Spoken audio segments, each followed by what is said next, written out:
Hello guys, ang gagawin naman natin ngayon ay lavender flower crochet. At ang kailangan natin ay syempre yung ating yarn, hook, gunting, yung glue gun at saka yung wire po natin. At yung unang gagawin po natin ay mag-chain po tayo ng 70 chain. Make a slip knot and then chain 70.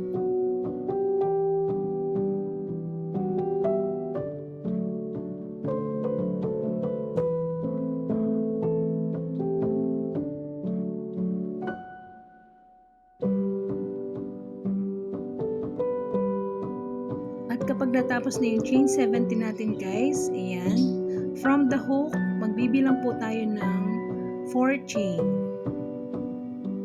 Ayan. At gagawa po tayo ng tatlong double crochet dyan sa same loop. Ayan, same loop po. 3 double crochet.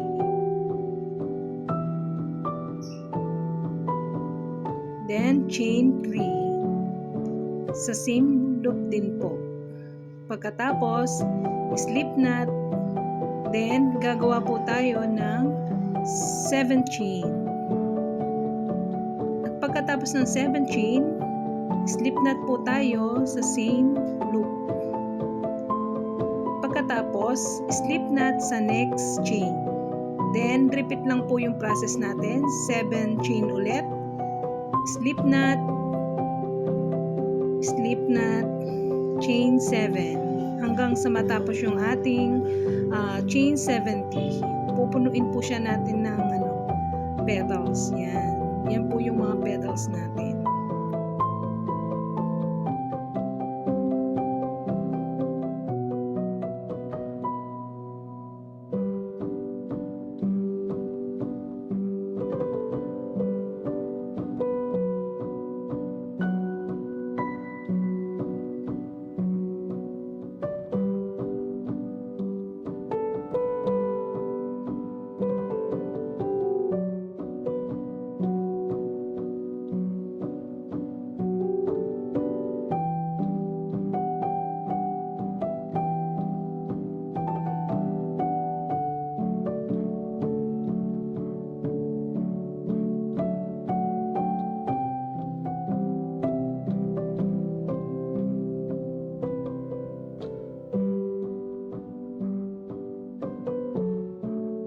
Ayan guys, tapos na po yung ating lavender.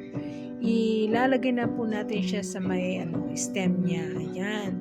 Pero yung dulo po ng stem ay lalagyan natin ng glue stick para hindi po siya naaalis. Ayan. Para hindi po mawala doon sa posisyon niya. Ayan. Tapos guys, iikot-ikot lang po natin yan. Yung pinaka-petal po ng ating lavender crochet, ayan hanggang sa dulo. Pagkatapos po yung dulo ay i-glue din natin para hindi siya mawala sa posisyon. Ayan, alam mag-loose-loose. Ayan guys.